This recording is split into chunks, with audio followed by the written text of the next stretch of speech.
Hello. Thank you for the time today. My name is Josh Planos, and I work for the Better Business Bureau.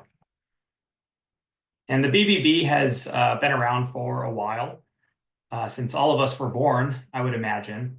Here are a couple of examples of our branding, which you may have come across over the years since our founding in 1912.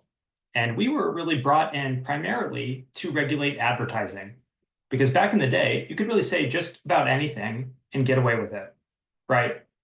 Like you could claim that cigarettes were a health supplement, and you could sell soap that would cure obesity, and you could promote the health powers of vitamin donuts for breakfast. And so clearly, some guidelines were needed. And the BBB is quite good at building out guidelines, so we wrote the Code of Advertising. And that outlined the framework for truthful and non-deceptive advertising practices. And we started working to protect the public from con artists, scammers, and shady businesses. I think our organization's founding fathers would probably be shocked by what scam prevention and unethical business look like in 2025. They'd also be shocked by the internet, right? Like it would probably take them a while to get up to speed on that. But all of our core services are available to the public for free at bbb.org. So check that out if you get some time. The BBB is an international organization. We serve all of North America, and the bureau that I work for serves 5 Midwestern states. We have a few offices throughout the region, and our headquarters is in Omaha, Nebraska. And our core services are to provide a business directory and to educate the public on a number of fronts. And my primary job at the BBB is to oversee our investigative arm and to advance consumer protection initiatives. We cannot do that alone. So if you have a group or an organization who might benefit from learning some of these tips, please reach out to communications@bbbinc.org to request a presentation. We would be happy to help you out with those opportunities. And my role here at the BBB, not very new. In 1964, Nebraska Governor Norbert Tiemann created the Consumer Relations Association of Nebraska, which asked agencies around the state to band together to fight fraud. So I suppose I should thank former Governor Tiemann for the job, which I do appreciate. And in my role, I serve as a spokesperson for the International Investigations Initiative. And what we do is we provide quarterly investigative scam studies on emerging threats. These are some of the studies that we've written in the past year or so. And I work with the media, our law enforcement partners, companies around the Midwest to investigate fraud and to protect the public. All of that information, by the way, can be found at bbb.org/scam studies. We have more than 20 studies in total, all unpacking an emerging and dire threat to the public, and both on the consumer and the business owner side. But before I got started doing any of this, I want to share with you an experience that I had that paved the way for me to be here with you today. So we're all going to go back to the lovely year of 2015, and you're all coming with me. And it's going to be a tight squeeze because the vehicle we're taking when we get there is a used 2014 Toyota Camry. Sorry to brag, I used to own a used 2014 Toyota Camry. My wife called it the most generic vehicle that ever existed. So let's all get in the back seat of the oatmeal of cars, and let's visualize ourselves being right here in this slightly cramped, not very cool vehicle. Here is the situation. I've got a cup of coffee in my hand, and I'm running late for work. Where do I work? I work for the news. My sideburns were not as long as they are here, and also I have a mouth. But this is me in 2015, and I'm working for KATV, which is the ABC affiliate in Omaha, Nebraska. I'm just out of college. I am trying and regularly failing to be an adult. And at KATV, I write stories nearly every month about scam victims, about people who lose life-changing sums of money to things that are not real. I hold their hands when they tell me these stories. I tell them it'll be okay. So that's the background here. So we're back in the most generic car to ever exist. And I've got a cup of coffee, and I'm so late for work, and I get an unexpected phone call. This is a good look at my wardrobe and my haircut and my decision-making in 2015.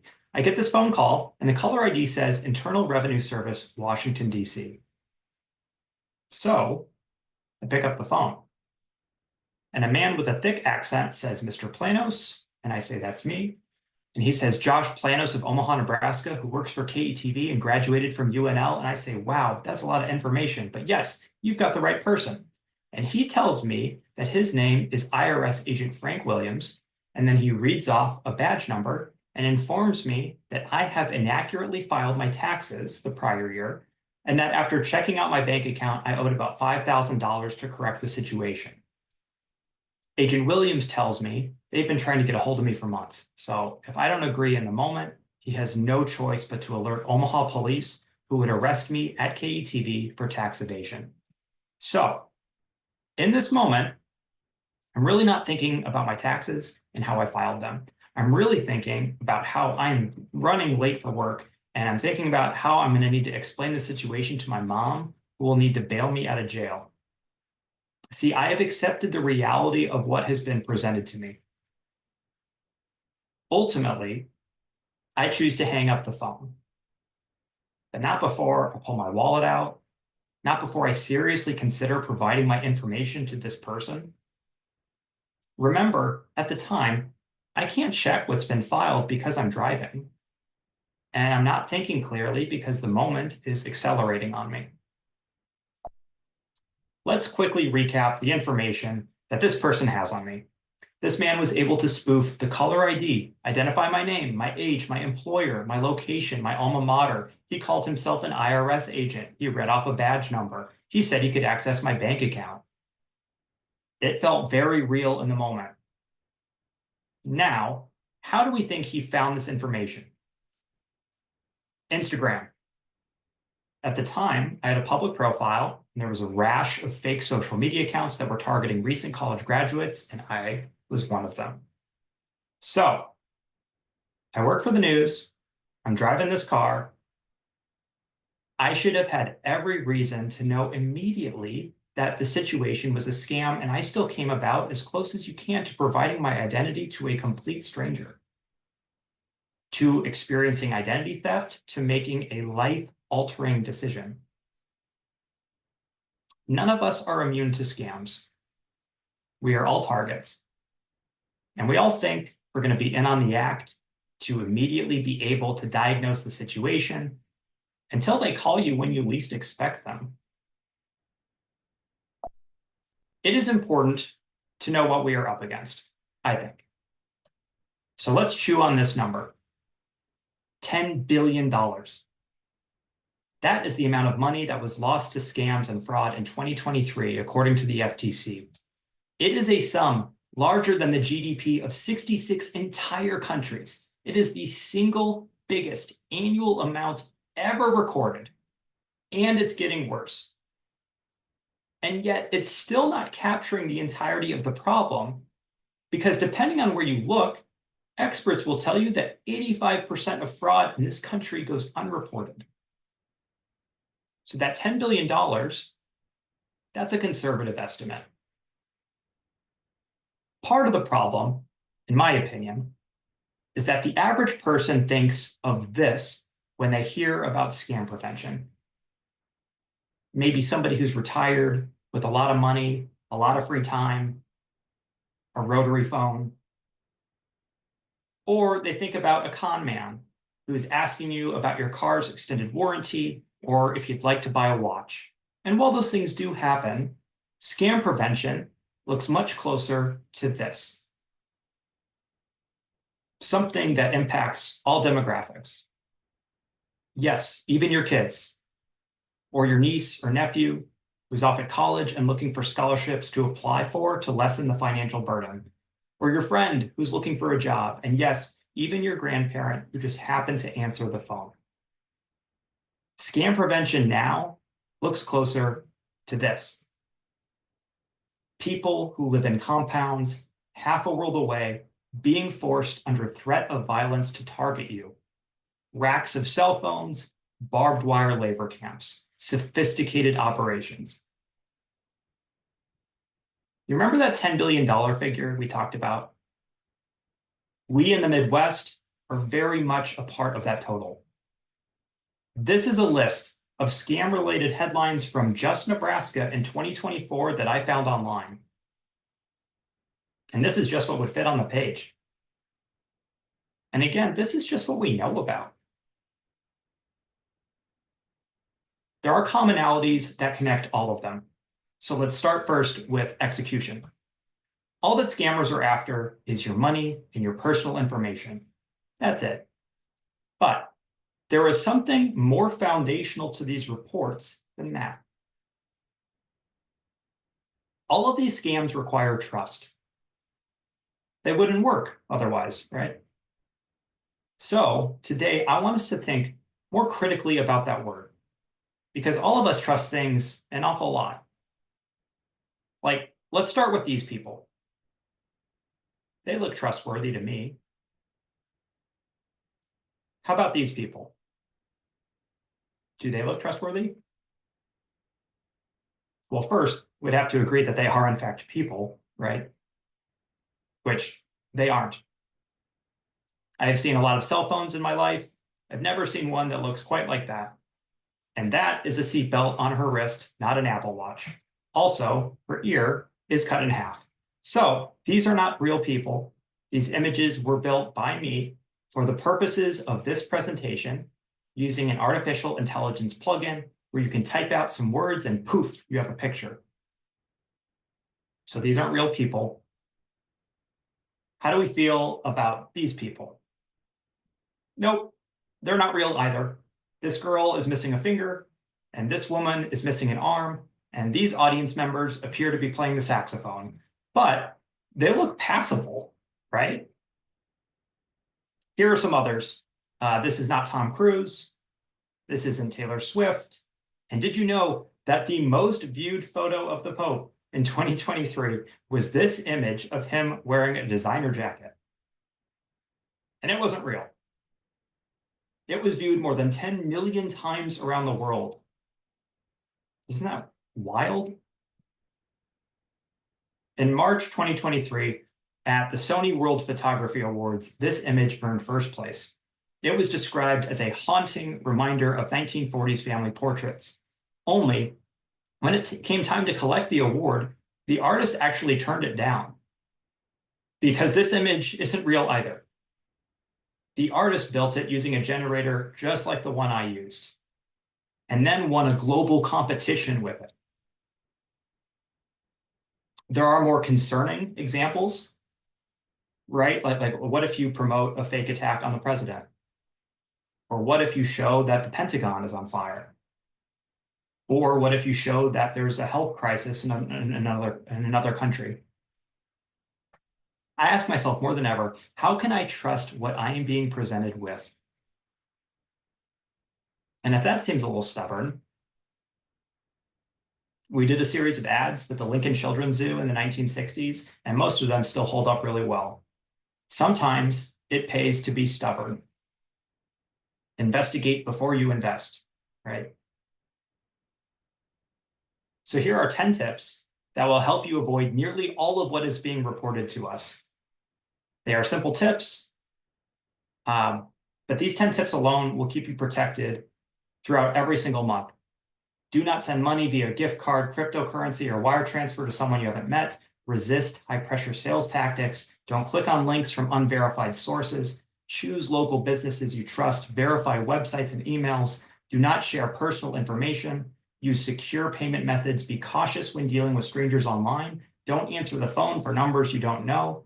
Be careful about what you share on social media. These 10 tips alone will avoid the vast majority of what is reported to us. This is Dave. He's a lifelong Nebraskan, and he recently retired from his blue-collar job of 40 plus years. And I met Dave in August. And the reason I met Dave is because he answered an email. Dave got an email from someone impersonating the Federal Trade Commission, and he was warned that a Chinese organization was trying to steal from his retirement account. So, under the pretense that he was actually protecting his money by working with the person who was alerting him of the situation, Dave was manipulated into withdrawing his retirement savings and sending it to someone who lives half a world away. And throughout the entire ordeal, Dave was never stopped. not by the convenience store employees around the city who saw him bring in $30,000 in cash in a paper bag and spend 30 minutes dispensing it dollar by dollar into Bitcoin ATMs, not by the bank, not by anybody. He was completely and totally alone. In 2.5 weeks, some of us can binge watch an entire TV series or earn a tragic amount of rewards points at Panera Bread. And Dave, in that same amount of time, had everything he ever worked for taken from him. $190,000. More than anything, Dave said he regrets not confiding in someone. His wife of 40 plus years, his kids, law enforcement, anyone. He was told to stay quiet, and so he did. So I asked Dave what he'd recommend that we'd share at community presentations and webinars just like this. And here's what he had to say. Talk to someone. Ask questions. Verify the situation before you agree to anything. I give Dave a lot of credit for speaking up because many people do not. There is a mountain-sized obstacle in scam prevention, and it is something that we have control over. It's us. We think it takes too much time. We think we didn't lose enough money for our story to matter. We think nothing is going to be done with that information. Well, I've got news for you. Justice is delivered. These headlines are from just the past 2 years across our service area. And none of it would have happened if those who were targeted didn't come forward.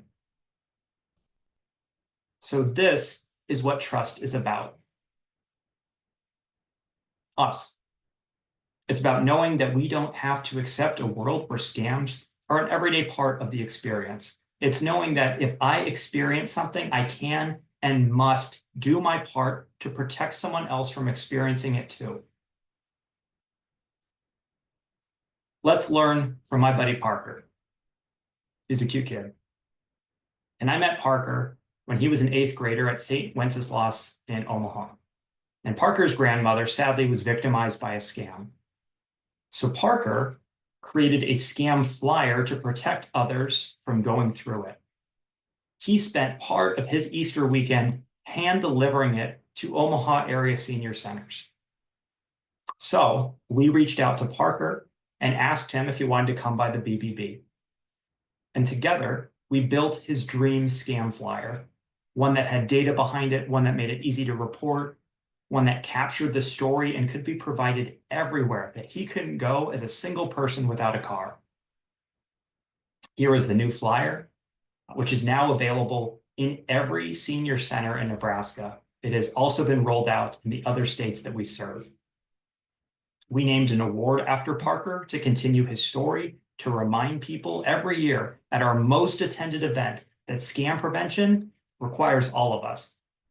Whether you work for the BBB or you're an 8th grader working to protect your grandmother. This is what happens when somebody speaks up.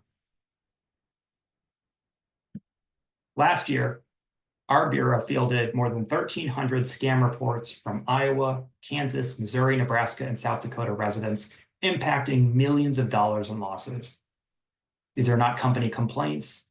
These are not half-baked grievances. These are verified, life-altering experiences. These are stories from people like Dave and like Parker, and every single one of them is a glimpse into someone's life that is deserving of support. This number is incomplete, and we know that. But I think about this number every day when I do my job, and I think it's unacceptable on a human level that this experience is so widely shared. It takes all of us to keep each of us protected. So I am counting on each of you to do your part. And here is where it starts. How many of those 1,335 scam reports do you think came from those between 18 and 24 years of age? 53. That is a whopping 4%. That is not good. Studies show that this is the most likely demographic to experience a scam and the least likely to report. And together, those facts help nobody unless you're a scammer. So please pass this information along if you know someone within that demo. Here are the 10 most reported scams across our service area from 2024. Online purchase, phishing, employment, sweepstakes, debt collections, tech support, identity theft, fake checks, counterfeit products, cryptocurrency. In particular, tech support and employment opportunities are popping up. Here are a few examples of what we've uncovered. This was a fake wholesaler. This was a fake puppy breeder. This was a fake paper company. This was a fake logistics company with tracking information included. A fake health and wellness company. This was a fake dog purchase invoice. This was a fake text message received by someone on behalf of their company CEO. A fake delivery notice from UPS. A fake car buying website. A fake credit card notification. A fake SiriusXM notification, and a lookalike site built to impersonate Amazon. That looks pretty close to the real thing, right? Close enough to have the branding and the colors and the overall look pass the smell test. None of these scams work if you don't trust that they're real, right? So, if you have been scammed, the most important thing you can do is report it. And here is my pitch for why it should be through BBB Scam Tracker. Many of the scams we monitor originate overseas. Yes, there are people in Nebraska and Kansas and Iowa scamming other people, but the majority are coming across an ocean around the world. And local police do not have jurisdiction there. So that report occasionally can be put in a stack of papers and perhaps never gets shared with the agencies that can police it. The BBB is the second leading data provider of what is called the Consumer Sentinel Network. This is a free service that is available to any federal, state, or local law enforcement agency. It's also available to international law enforcement authorities. So when you report a scam to us, it goes to them instantly. It goes to all of these folks. Importantly, when you report to BBB, it creates a public backlink that is available on the internet. So if you were approached by the crown prince of a foreign land to invest in a new product, and you search for that crown prince online, you will see a report indicating information was previously used in a scam. That in and of itself is incredibly valuable. It is a piece of information that can protect someone at the point of sale or at the point at which they might believe the situation they were presented with. You are creating trust by creating an opportunity for someone to access that information before it's too late. Of course, if your account at a bank is ever compromised, you should report to them. They want to know that information too. And always report to the impacted party, whether it be your credit card provider or your Amazon account. But with Scam Tracker, you also have the ability to shield your neighbor, your friend, your loved one from going through that experience too. $24.3 million in losses were avoided thanks to the use of this tool. On Scam Tracker, you can look up existing scams. You can filter by zip code or date of report or scam type. It takes all of 2.5 minutes to file a report. I spend more time than that playing Wordle every morning. And this process will be completely tailored to you based on the information you provide. Importantly, you can be kept completely anonymous. Many do not want to be associated with the experience long-term. There is a way for you to report and not have your name tied to it forever, at least publicly. And also, we have a first-of-its-kind survivor toolkit that walks those who experienced any scam through necessary next steps, from freezing your account to accessing mental health resources. If I find comfort in anything regarding scam prevention, it's that much of this is not new. I found this news clip from the 1960s. It is a letter to the paper about a potentially lucrative work from home opportunity. And it's a reshipping scam. A lot like what we investigated last year. People received fake invoices and directory services more than 60 years ago, just like they do today. Long before the internet, people were paying for the idea of a puppy, even though it didn't exist, just like we do today on Instagram. Many of us have wanted to receive the golden ticket, the best deal, or the best discount for generations. So I think about this proverb a lot. If you want to go fast, go alone. If you want to go far, go together. I want us to go far, and I think you do too. With that in mind, please share what you have learned today with your loved ones, with your friends, with someone who can benefit from knowing the signs to look for. You are all now fraud fighters, and I'll be counting on each and every one of you to help make our community a little bit safer. Thank you.